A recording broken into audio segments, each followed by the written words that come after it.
Bismillahirrahmanirrahim. Assalamualaikum warahmatullahi wabarakatuh. Selamat siang kawan-kawan Zobi dan juga pelanggan-pelanggan Prabu Farm yang kita banggakan dimanapun Anda berada.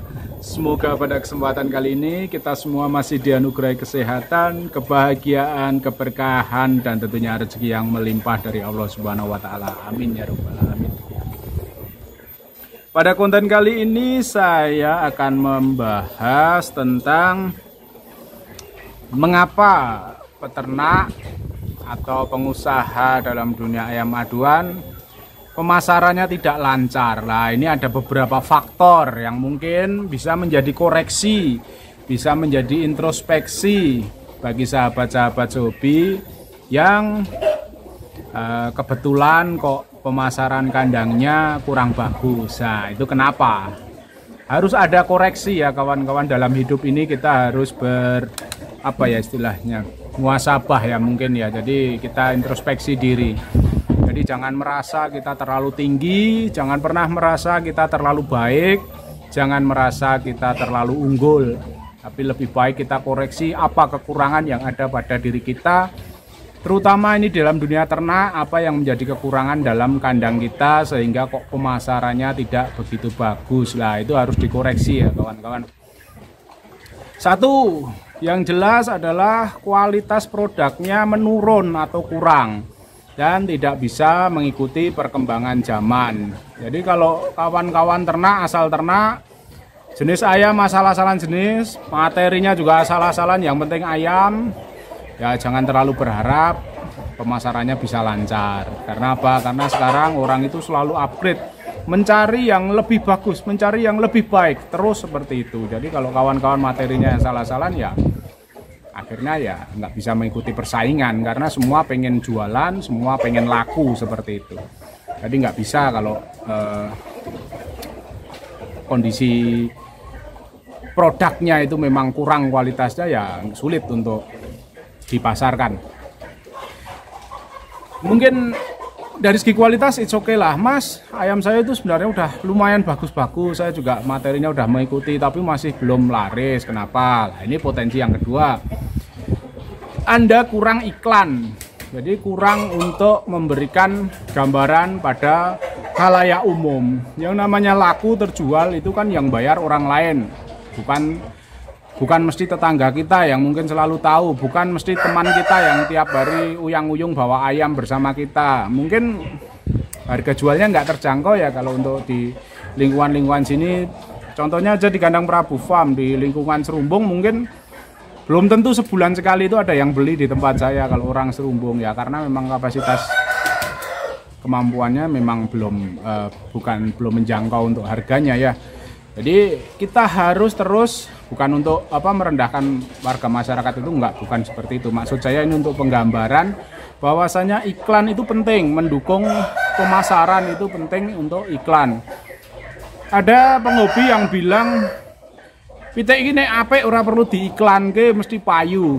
Lah sopo sing arep ndelok pitikmu, kan seperti itu contohnya. Jadi itu pernyataan yang istilahnya tidak keluar dari akal yang sehat.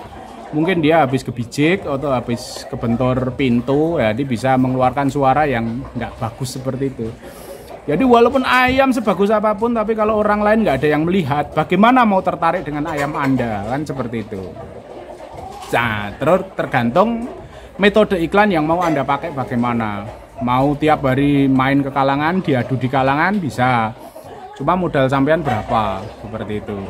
Terus apakah mesti menang di arena? Ayam bagus semuanya ke arena itu ayam bagus, jadi belum tentu menang juga. Nanti nggak terjual, cuma duit Anda habis buat taruhan malah. Metode yang paling bagus adalah medsos. Medsos itu menembus jarak yang cukup bagus. Ibarat seorang di Magelang, kita posting bisa dilihat orang seluruh Indonesia. Nah, itu marketing yang cukup bagus dan murah meriah. Siapa sih sekarang yang nggak bisa main medsos? Manfaatkan HP Anda, manfaatkan kuota Anda. Sudah beli kuota mahal-mahal buat yang bermanfaat. Jadi dukung kandang Anda untuk bisa beriklan semaksimal mungkin agar lebih banyak orang yang tahu. Insya Allah pemasaran Anda akan lebih lancar, seperti itu. Ayamnya udah bagus-bagus, iklannya udah sering, tapi belum terjual juga Mas, belum lancar juga Mas. Koreksi lagi, apa yang menjadi kesalahan pada diri Anda? Mungkin bandrol harganya yang terlalu berlebihan dan nggak kira-kira. Nah, seperti itu. Jadi ibarat kualitas ayam Anda itu ya bagus, tapi mungkin grade-nya cuma grade B, tapi Anda membandrolnya setara dengan grade A. Ya orang mana mau beli seperti itu. Jadi harga ayam harus disesuaikan dengan kualitas ayamnya. Insya Allah targetnya kalau orang yang paham ayam itu akan cepat laku seperti itu. Kalau yang nggak paham ayam, yang kagetan dengan harga tinggi dikit aja misuh-misuh, itu nggak usah dipikirkan. Orang yang seperti itu suruh main apa ya, ngadu semut aja, nggak usah beli. Jadi kalau orang yang paham ayam dengan tahu kualitasnya seperti apa, itu bisa menilai sendiri, wah ini nominalnya pas, ini sepadan, ini saya mau beli ya, seperti itu. Jadi targetnya adalah orang yang paham ayam, jangan orang-orang yang baru mulai main ayam dan ya yang banyak omongnya itu nggak usah dipedulikan seperti itu. Jadi kemarin ada yang tanya sama saya, Mas, orang yang paham ayam itu seperti apa lah itu. Orang yang paham ayam harus bisa ngerawat ayam, bisa menilai ayam, bisa cari ayam, dan bisa gandeng ayam. Itu benar-benar paham. Kalau cuma baru mulai main-main ayam, sulit seperti itu. Jadi harus cari target orang yang bisa paham ayam. Jadi pemasarannya akan lebih aman. Kalau ayam bagus pun jatuh di tangan orang yang tidak paham ayam, nanti cuma akan rusak dan tidak akan berprestasi seperti itu. Jadi lebih enak cari target yang orang yang paham ayam seperti itu. Jadi itu ya kawan-kawan. Satu tadi koreksi kualitas ayamnya udah masuk belum. Yang kedua maksimalkan iklan.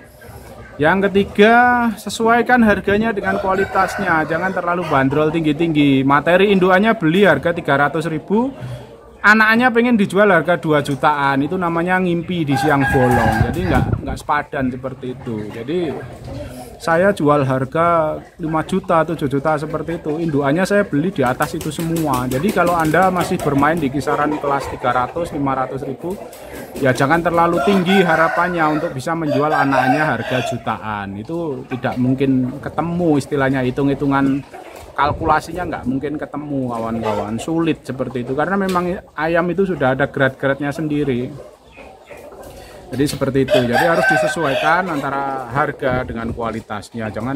Jangan terlalu terpancing. Wah, Mas Prabu aja bisa jual harga ayam 5 jutaan. Saya juga harus bisa jual segitu. Ya nggak apa-apa, tapi ikuti juga step-stepnya. Jadi mengikuti, tidak cuma ditiru harganya ya kawan-kawan, tapi ditiru modalnya, ditiru bagaimana rawatannya, ditiru bagaimana indukannya, belinya di mana. Seperti itu harus sesuai semua. Jadi nanti biar apa ya istilahnya, apa yang diinginkan bisa terwujud seperti itu kawan-kawan. Jadi tidak asal-asalan ngasih harga ya. Indukannya beli 300, anaknya mau dijual 2 juta ya. Ya nggak ketemu, walaupun konsultasi ke saya, datang ke kandang bawa kopi, bawa teh, saya nggak bisa ngasih saran seperti itu. Jadi harus step by stepnya harus ditempuh dulu. Jadi kalau udah syarat, ibarat apa ya, hukum agama syariah itu syarat rukunnya harus dipenuhi dulu, baru nanti hasilnya itu menyesuaikan. Insya Allah kalau usahanya maksimal, hasilnya juga akan maksimal, mengikuti seperti itu kawan-kawan. Oke, jadi itu yang utama ya kawan-kawan. Jadi satu, koreksi kualitas ayamnya. Dua, maksimalkan untuk teknik iklannya. Yang ketiga, sesuaikan harga dengan kualitas ayamnya, jangan terlalu tinggi. Kalau terlalu murah pasti cepat laris, cuma kita yang rugi. Jadi apa ya, nggak ada keuntungan kan, percuma. Namanya usaha itu cari keuntungan biar kita ada penghasilan seperti itu. Terus kalau 3 itu belum terpenuhi gimana? Udah terpenuhi tapi belum laris gimana Mas? Tiap hari Sabtu bawa ke kandang Prabu Farm. Kalau Anda yakin ayamnya udah bagus, harganya udah sesuai, terus iklannya udah maksimal tapi belum laku, bawa ke kandang Prabu Farm. Nanti kita tes bareng-bareng di situ. Kalau udah laku, kalau udah memang masuk kriterianya, nanti saya yang pasarkan seperti itu. Insya Allah metode yang saya sampaikan pada sahabat-sahabat hobi adalah sesuai pengalaman pribadi saya, dan insya Allah worth it. benar-benar bekerja ya kawan-kawan. Tapi kalau yang saya sarankan udah diikuti sepenuhnya, usahanya udah menyesuaikan dengan apa yang saya masukkan, kok masih belum laris juga, belum laku juga, bawa ke kandang Prabu Farm, nanti kita tes bareng-bareng, saya yang pasarkan seperti itu. Saya bantu, insya Allah ilmu saya tidak cuma saya gunakan untuk kepentingan saya sendiri, keuntungan saya sendiri, enggak. Saya semakin bisa bermanfaat bagi orang lain, saya semakin senang seperti itu. Jadi sahabat-sahabat Cobi, sama-sama peternak semakin laris, saya juga senang. Saya tidak pernah merasa bahwasanya sama-sama peternak itu bersaing. Tidak, saya merasa sama-sama peternak adalah sahabat sepenanggungan. Jadi kita sama-sama cari penghasilan, cara kasarnya itu cari makan dari dunia ternak. Jadi alangkah baiknya kita saling membantu, tidak perlu saling menjatuhkan, karena bagaimanapun juga pelanggan itu nanti akhirnya yang menilai. Seburuk apapun orang itu berusaha menjatuhkan orang lain, kalau memang Allah itu pengen mengangkat derajatnya, tetap akan naik. Tapi seberapapun juga orang atau manusia menaikkan derajat orang lain, kalau Allah tidak mengizinkan dan pengen menjatuhkannya, itu pasti ada aja jalan untuk jatuh seperti itu. Jadi berpikir yang positif, berpikir yang baik, insya Allah hasilnya akan baik juga dalam kehidupan Anda. Jangan jangan berusaha bahagia di atas penderitaan orang lain, apalagi dengan fitnah, dengan saling menjatuhkan, saling menghina, itu tidak ada manfaatnya. Anda tidak akan mungkin bisa sukses hanya karena dari menjatuhkan dan menghina orang lain yang mungkin seprofesi dari Anda. Seperti itu. Jadi kalau di kandang saya, walaupun banyak yang curhat, saya ambil di sana Mas hasilnya kurang bagus, saya ambil di sana Mas hasilnya kurang bagus, ya itu masalah Anda. Cerita sama saya dengarkan, tapi saya nggak akan mengompori atau tidak akan menanggapi, istilahnya seperti itu resiko Anda. Anda mau beli ayam harusnya menilai juga penjualnya seperti apa, karakternya seperti apa. Kalau udah beli berarti Anda udah merasa cocok. Dan kalau memang hasilnya kurang bagus, berarti ya itu resiko yang harus Anda tanggung sendiri. Saya tidak mau mencampuri antara urusan pembeli dengan penjual yang lain seperti itu urusan pribadi mereka.